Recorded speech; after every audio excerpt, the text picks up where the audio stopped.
అందరూ నమస్కారం. బుడమేరు వరద బాధితుల సహాయం పైన శాసన మండలిలో వాడివేడి చర్చ జరిగిందండి.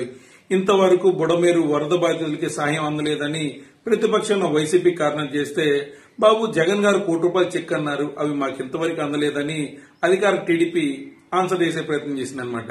అమ్మ, అవి మేము అగ్గిపెట్ల కోసం కొవ్వొత్తుల కోసం ఖర్చు పెట్టలేదు, మీపై నమ్మకం లేక పాల కోసం నీళ్ల కోసం నిత్యావసర సరుకుల కోసం మేమే కొని వాళ్ళకి ప్రత్యేకంగా పంచామమ్మా అని బొత్స సత్యనారాయణ గారు ఆన్సర్ చెప్పారనమాట.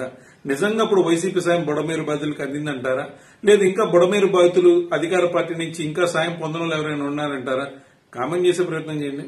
తెలుగుదేశం పార్టీ అధికారంలోకి రాగానే గంజాయి పైన డ్రగ్స్ పైన ఉక్కుపాదం మోపడం జరిగింది. అంతా అంతరించిపోయిందని చెప్పలేం కానీ మాక్సిమం కంట్రోల్ చేయగలిగాం.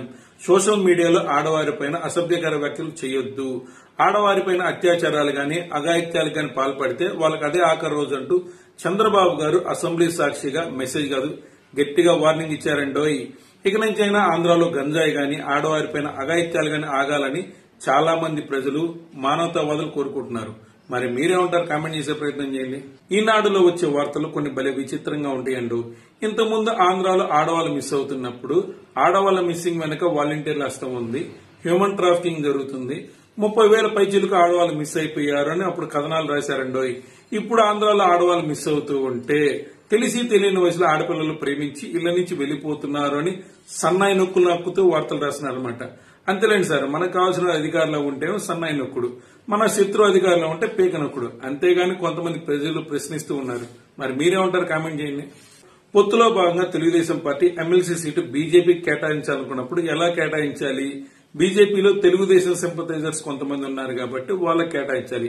అలా కాదని అసలు తెలుగుదేశం అంటే పడని సోము వీర్రాజు గారికి ఎమ్మెల్సీ పదవి ఎలా ఇస్తారని తెలుగుదేశంలో కొంతమంది కార్యకర్తలు గట్టిగా గుసగుసలాడుకుంటా ఉంటే బీజేపీ పార్టీ సోము వీర్రాజు గారిని ఎమ్మెల్సీ చేయడం కోసం ఏ విధంగా కష్టపడింది, ఏ విధంగా ప్రయత్నించింది, ఏ విధంగా జాగ్రత్తలు తీసుకుందని ఈనాడులో కథనం చూసిన తర్వాత బీజేపీ కార్యకర్తలకి బీజేపీ పార్టీపై కాస్త నమ్మకం పెరిగిందని కొంతమంది మేధావులు అంటున్నారు.